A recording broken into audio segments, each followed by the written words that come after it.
오늘 대지는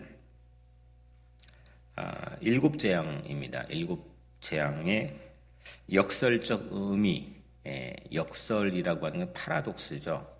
보는 액면가 그대로 의미가 전달되는 게 아니고 깊이 파보니까 또 다른 신기한 의미가 있는 걸 역설이라고 합니다. 내가 생각했던 것과 전혀 정반대 의미를 만날 때 역설, 파라독스라고 얘기합니다. 재앙에는 세 가지 종류가 요한계시록에 나옵니다. 일곱 인, 일곱 나팔, 그리고 일곱 대접. 그래서 일곱 인은 6장과 8장에서 열립니다. 7장, 그 사이에 7장은 14만 4천 명이 나오죠. 일곱 나팔은 8장 후반부부터 9장까지 6개의 나팔이 불리고 11장 후반부에 7번째 나팔이 열립니다. 그리고 오늘부터 내일 이번 주 내내 3번 일곱 대접 재앙, 그러니까 마지막 일곱 대접 재앙이 이제 부어집니다. 그러니까 일곱 이는 오픈 열리는 거고요. 일곱 나팔은 불려지는 거고 또 일곱 대접은 부어지는 거겠죠. 그래서 성경에서 요한계시록 안에서 요한을 통해서 보게 하시는 일곱 가지의 재앙에 관해서 하나님께서 말씀을 합니다. 그래서 오늘 이제 16장, 그러니까 오늘은 15장을 읽었죠. 16장부터가 일곱 대접 재앙의 본격적인 마지막 재앙이죠. 오늘은 일곱 대접 재앙의 큰 그림을, 빅픽처를 보여주는 그런 장입니다. 먼저 일곱 천사가 일곱 재앙을 가지고 있습니다. 일곱 천사가 일곱 재앙을 가지고 있는 걸로 15장이 시작이 됩니다. 그 재앙은 하나님 진노의 결말, 마지막 재앙이라고 오늘 1절에 나와 있죠. 그러니까 최후의 재앙, 마지막 재앙, 하나님 진노의 결말입니다. 그 하나님 진노의 결말인데 오늘 말씀 15장 안에서는 그거의 역설적 의미, 파라독스, 또 다른 깊은 들어가 보니까 새롭게 만나는 영적 의미, 그걸 우리가 함께 나눠보려고 합니다. 첫 번째로 세 가지를 우리가 나눌 텐데, 첫 번째로 불이 섞인 유리 바닷가에 서 있는 나이키. 우리가 그동안 안 해오면 이게 무슨 의미인지는 잘 모르겠지만 해왔기 때문에 나이키는 헬라어로 뭐죠? 이긴다라는 거죠. 이기는. 니칸이라고 하는 이제 원어에서 온 얘기인데 나이키 이거는 이기는이라고 하는 분사입니다. 오늘 요한이 2절에 보니까 불이 섞여 있는 유리바다를 봅니다. 이 불이 섞인 유리바다가 뭘까요? 도통 이게 언뜻 파악하기가 쉽지 않죠. 이게 상징적인 언어인데 요한계시록 4장 6절 말씀에 보면 보좌 앞에 수정과 같은 유리바다가 있고, 보좌 앞에 수정, 보좌는 우선 몇 장에 나오죠? 가장 먼저 4장 나오죠. 하늘 보좌. 4장에 보면은 이렇게 4장 6절에 보면 보좌 앞에 수정과 같은 유리 바다가 있고, 그 다음에 뭐가 있냐면 네 생물이 있고, 그 다음에 24 장로들이 있고, 이게 이제 하늘 보좌의 풍경입니다. 이 유리 바다는 그러니까 보좌 앞에 수정과 같은 유리 바다가 있고 했으니까 하나님 나라죠. 하늘에 있는 하나님 나라입니다. 유리바다는 유대인들에겐 전통적으로 물두멍과 같다라고 이렇게 해석하고 이해되어져 왔습니다. 물두멍은 성전 입구, 성소 입구에 이방인의 뜰에 성소 입구로 들어가는데 물두멍이 있거든요. 제사장이 손을 씻고 들어가는 자리입니다. 우리는 그 죄를 씻어야 하나님 앞에 나갈 수가 있죠. 아무리 의롭고 선한 세상의 기조를 가지고 살아가는 사람도 이 죄의 문제를 해결하지는 못합니다. 이 공동체에 대한 이상향을 꿈꿨던 사회주의자들이건 뭐든 간에 이 죄의 문제, 인간이 가지고 있는 하나의 이 독특한 개연성, 인간이 들어가면 생각대로 되지 않는, 워킹하지 않는 이 죄의 문제를 풀 수도 없고 염두에 두지도 않습니다. 오늘 성경에서는 이 죄의 문제를 우리에게 아주 단도직입적으로 이야기하고 있죠. 이 죄의 문제를 해결하지 않으면 그 다음 단계로 넘어갈 수가 없는 거죠. 근데 마찬가지로 이 죄를 우리가 씻어내야 하나님 앞으로 나갈 수 있는데 어떤 방법으로 씻을 수 있느냐? 죄를 가지고는 하나님 앞에 설 수가 없는 건데 성경에서 말하고 있죠. 이 유리바다가 이제 그런 그 기능을 하고 있다는 거죠. 유리바다는 이집트를 벗어나서 약속의 땅에 들어가는, 이집트 막 벗어나가지고 약속의 땅에 들어가는 홍해바다와 같습니다. 홍해바다는 이집트의 그 이집트에 만연한 그 제국의 그 무지막지한 거기에 430년 동안 이렇게 몸에 배어버린 이 죄의 근성, 노예의 근성, 이걸 모두 벗어버리고 입장하게 되는, 새로운 약속의 땅에 입장하게 되는 바다가 홍해바다이죠. 홍해바다는 이스라엘에게는 그래서 구원의 바다입니다. 거기를 건너면 새로운 하나님과의 동행하심이 펼쳐집니다. 모든 과거에 이 이집트의 명령이 시키는 대로 움직였던 모든 낡은 근성은 다 벗어버리고 새로운 하나님의 명령에 순종하면서 살면 되는 새로운 땅이 펼쳐지게 됩니다. 그래서 이 바다, 홍해바다는 구원의 바다죠. 이스라엘에게는. 그런데 뒤따라 쫓아왔던, 추격했던 이집트에게는 어떤 바다입니까? 재앙의 바다, 심판의 바다입니다. 그래서 불이 섞인 바다입니다. 4장 6절에서는 그냥 수정과 같은 유리바다라고 했는데 오늘 7대접을 설명하는, 7대접 재앙을 설명하는 오늘 여기에서는 불이 섞여 있는 유리바다. 이거는 두 가지의 역설적 의미가 이 안에 담겨 있다는 거죠.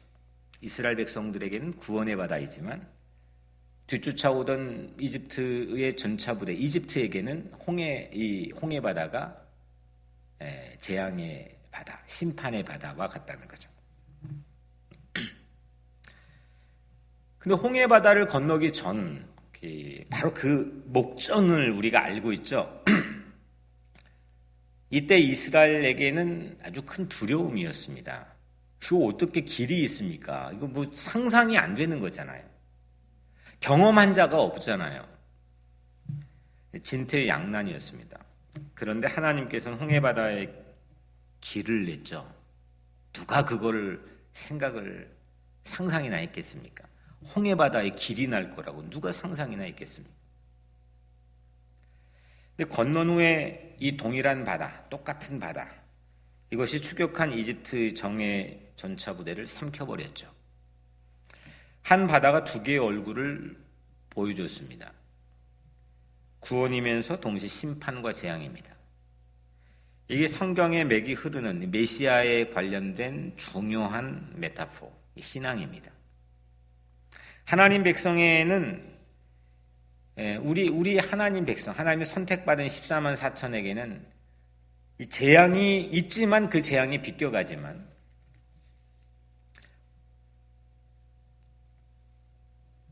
그렇지 않으면은 그 재앙을 마주하게 되고 그 심판이 우리와 관련이 있는 심판이 되게 되는 거죠.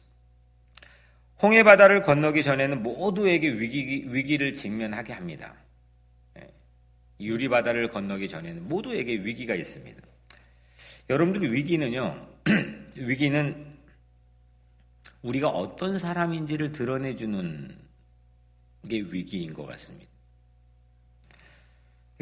위기라는 건 그 사람의 성품을 드러내줍니다. 그죠? 그러니까 평상시에 그 본질적인 나의 어떤 근성, 본성, 때론 연약함, 이거를 위기 때는 드러내주죠. 만일 위기가 찾아올 때 가장 가까운 곳에 내 주변에 있는 해야 될 일, 꼭 해야만 할 일, 놓치지 않아야 될 일, 이거를 못하고 있다면 위기가 오면은 그냥 방구석에 처박혀 이불 뒤집어 쓰고 있고 싶잖아요. 남 안 만나고 싶고, 때로는 뭐 예배도 좀 미뤄두고 싶고, 그럴 때가 있잖아요. 그런다면은 우리는 무언가의 이 2%가 부족한, 아직은 부적격자가 좀 우리가 미성숙한 모습을 보이는 걸로 생각할 수가 있죠. 위기가 그런 역할을 할 수 있는 거죠. 근데 모세는 홍해바다 앞에서 말씀 듣는 일을 멈추지 않았습니다. 하나님께서 말씀해 주시는 것, 듣는 것을 멈추지 않았고, 지팡이 드는 일을 멈추지 않았습니다. 백성은 양쪽으로 물벽을 이루어가지고 막 넘실대는 엄청난 양쪽의 수족관, 뭐 고기 바다가 갈라졌으니까 양쪽의 수족관이 된 거 아니겠습니까? 그 사이로 두려움을 이기고 걷는 일을 멈추지 않았습니다. 위기에서 해야 될 일을 놓치지 않았습니다. 이게 정말 쉽지 않은 거거든요. 믿음이 없으면 어려운 거거든요. 그래서 위기 앞에서 우리가 해야 할 일은 예배입니다. 하나님을 찾고 하나님을 바라보는 일. 이 예배가 우리가 위기 앞에서 해야 될 가장 중요한 일이죠. 예배를 중지하지 않는 한 우리는 위기에서 거룩한 성품을 상실하지 않습니다. 유리바닷가에 누가 서 있습니까? 오늘 2절에 보면 또 내가 보니 불이 섞인 유리바다 같은 것이 있고, 잘 보세요. 짐승과 그의 우상과 그의 이름의 수를 이기고 벗어난 자들이 유리바닷가에 서서 하나님의 검은 고를 가지고. 유리바닷가에 누가 서 있었죠? 짐승과 우상과 이름의 수를 이기고 벗어난 자들. 그러니까 666이 짐승의 수라고 말씀드렸죠. 이 짐승의 수를 이긴 승리자, 나이키한 자. 14만 4천 명이죠. 그들이 이 유리 바닷가에 쫙 가고 그 가장자리에 서 있는 겁니다. 이기는 나이키한 자들이 유리 바닷가에 검은 고 가지고 장엄하게 오늘 쫙 도열에 서 있는 거죠. 우리는 홍해바다를 건너야 됩니다. 죄를 씻고 죄의 노예 근성을 모두 벗어버리고 나이키, 이기는 그 유리 바닷가에 서 있어야 됩니다.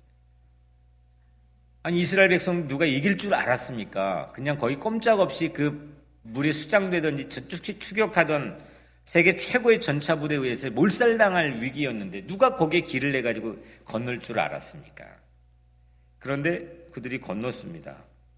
모든 근성을 다 벗어버릴 수 있는 기회를 하나님께 제공해 주셨습니다. 그래서 우리는 유리 바닷가에 서 있어야 됩니다. 우리에게 홍해바다는 뭐냐? 우리에게 유리바다는 뭐냐? 십자가 보혈 아니겠습니까? 십자가 보혈을 지나면 내 죄가 씻어집니다. 그 길밖에 없습니다. 예수 그리스도의 십자가의 보혈을 지나야만 우린 유리바닷가에 서게 되는 거죠. 십자가 보혈의 바다를 지나면 어디든지 길이 열립니다. 그 십자가 보혈을 지나면 어디든지 길이 됩니다. 십자가 보혈의 바다 아니고서는 어디라도 길이 없습니다. 우리는 보혈 바다를 건너야 됩니다. 오늘 그 은혜가 여러분들에게 있기를 바랍니다. 두 번째로, 불이 섞인 유리바닷가에 서서 첫 번째는 그 서 있는 나이키하는 사람을 봤고, 두 번째는 그들이 뭘 했느냐? 불이 섞인 유리바닷가 가장자리에 서서 노래를 합니다. 3절에 보면 하나님의 종 모세의 노래, 어린 양의 노래를 불러 이르되,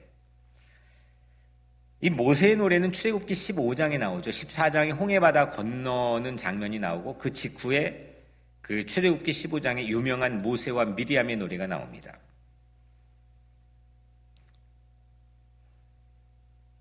그래서 유리바다가, 오늘 이 유리바다가 홍해바다하고 오버랩되는 이유가 바로 이 모세의 노래 때문에 그렇게 생각할 수밖에. 지금 하나님께서 보여주신 판타지가 그 라인 타가지고 가는 수밖에 없는 겁니다.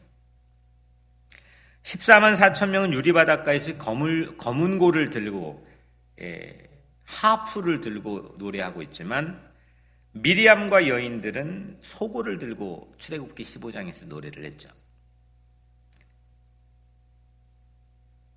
이 역설적인 바다,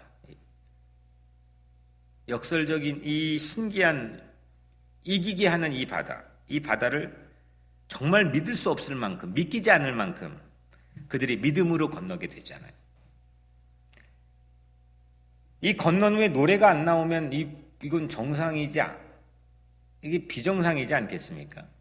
건넜는데 환호가 터져 나오지 않으면 그건 그 건넌 사람 비정상인 건지 아니면 건넜다고 생각하는 거지 안 건넌 건지. 오늘 우리 각자의 하루의 삶도 마찬가지입니다.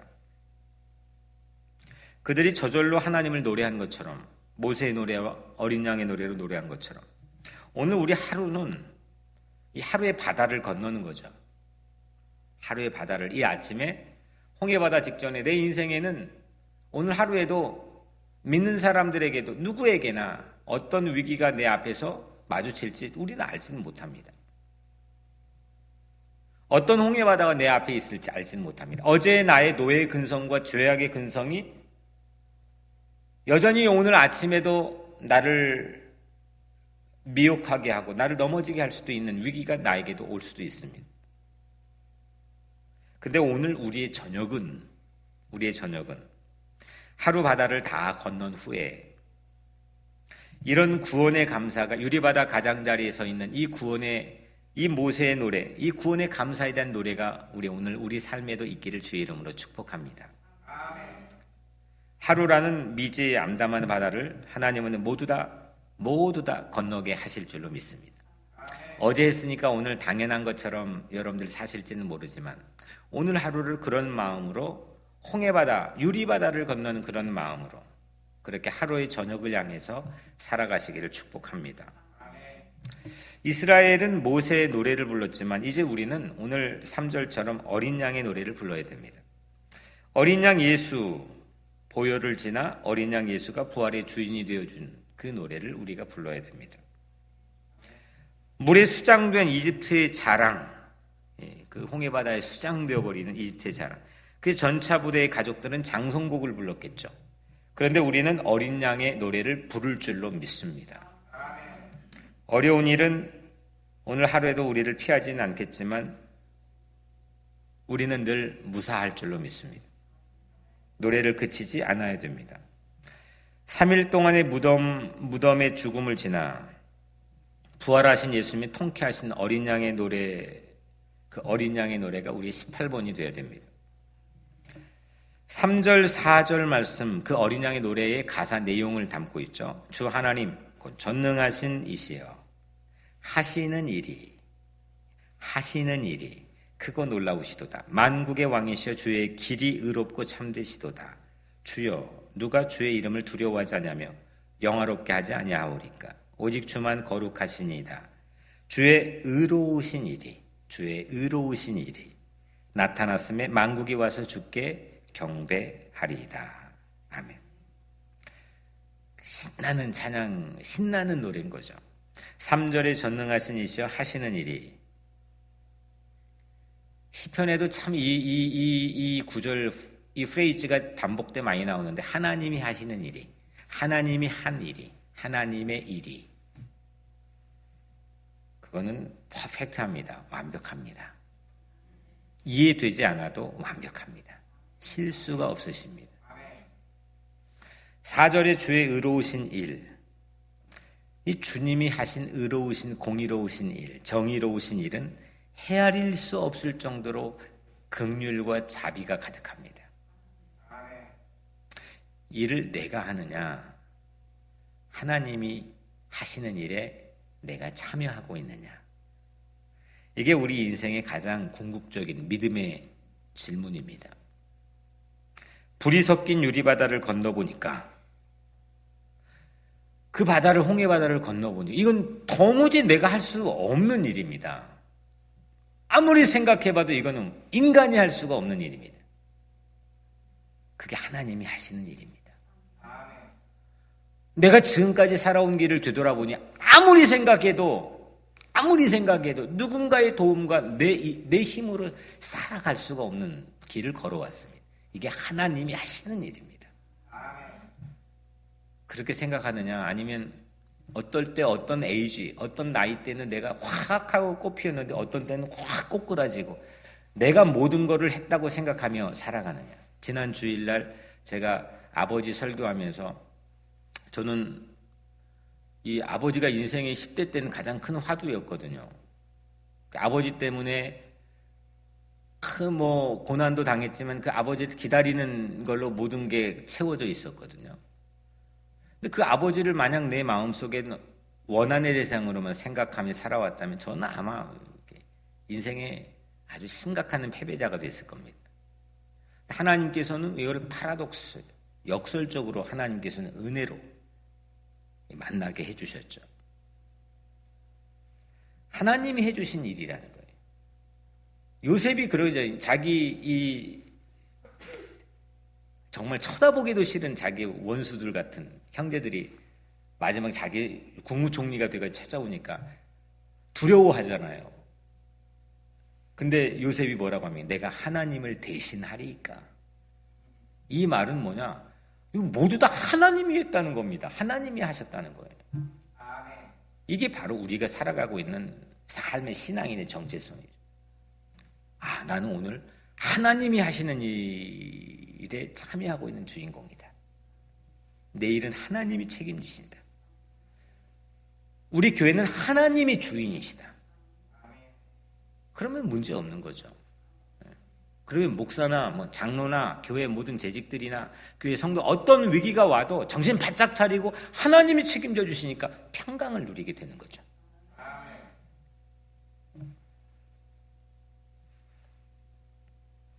이것이 재앙이나 위기에도 노래 부를 수 있는 크리스찬들만이 가지고 있는 파라독스의 역설입니다. 일곱 재앙, 그래서 일곱 재앙은 그래서 역설입니다. 믿지 않는 자, 내 힘으로 살려는 자에겐 장성곡이 결말이 되겠지만 하나님을 믿고 하나님이 하신 일을 굳세게 붙들고 믿는 자는 이런 어린 양의 노래만 부를 수 있게 되는 겁니다. 마지막 세 번째로 일곱 재앙을 이렇게 고지, 오늘 15장에서 알려주죠. 먼저 일곱 재앙이 이렇게 펼쳐진다는 고지, 어나운스, 알려주는 것. 이거는 어떤 의미일까? 이게 오늘 마지막 태시인데 요한은 오늘 하늘의 증거 장막에 성전이 열리는 걸 보죠. 5절이죠. 또 2일 후에 내가 보니 하늘의 증거 장막에 성전이 열리며, 증거 장막은 말씀인 언약궤를 지금 상징 뜻하는 건데, 일곱 천사가 일곱 재앙을 들고 성전에서 나왔습니다. 그들은 깨끗하고 빛나는 모시옷과 금조끼를 입었습니다. 하늘보좌의 네 생물 중에 하나가 일곱 천사에게, 그 하늘보좌에 네 생물이 있다고 그랬죠. 그 네 생물 중에 하나가 이 일곱 천사에게 금대접을 줍니다. 그 금대접엔 하나님의 진노로 가득 찬 일곱 금대접을 그 일곱 천사에게 줍니다. 상상이 좀 되죠. 재앙이, 근데 이 마지막 절에 뭡니까? 하나님의 영광과 능력으로 말미암아 성전에 연기가 가득 차매 일곱 천사의 일곱 재앙에 마치기까지는 성전에 능히 들어갈 자가 없더라.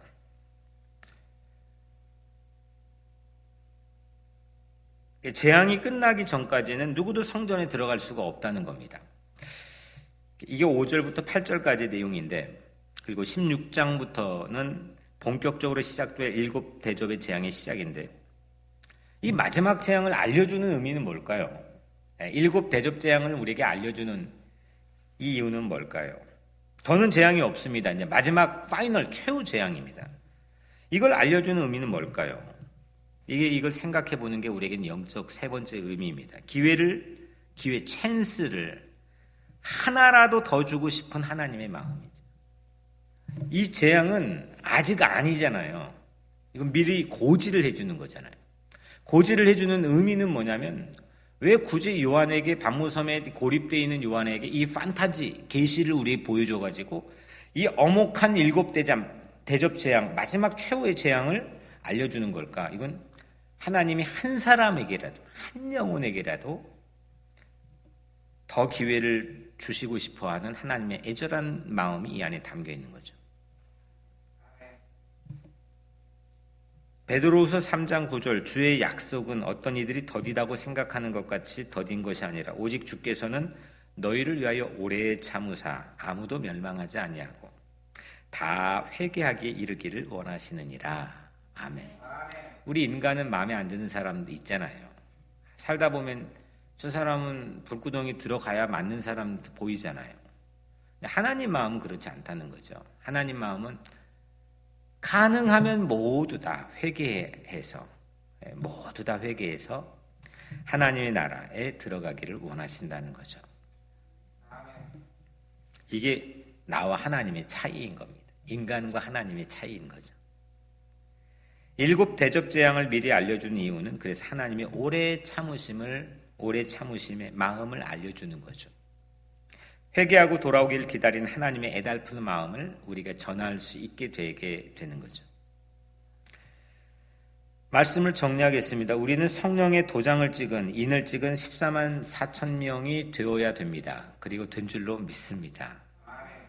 불이 섞인 유리바다를 건너고 유리바닷가에 서서 어린 양의 노래를 부를 수 있어야 합니다. 그런 믿음을 갖게 되면 7 대접 재앙은 우리에겐 두려움이 되지 않습니다. 도리어 한 영혼이라도 7 대접 재앙 받지 않도록 목숨 걸고 주님처럼 전도하는 사람이 되어야 될 줄로 믿습니다. 이것이 우리에게 맡겨진 사명입니다.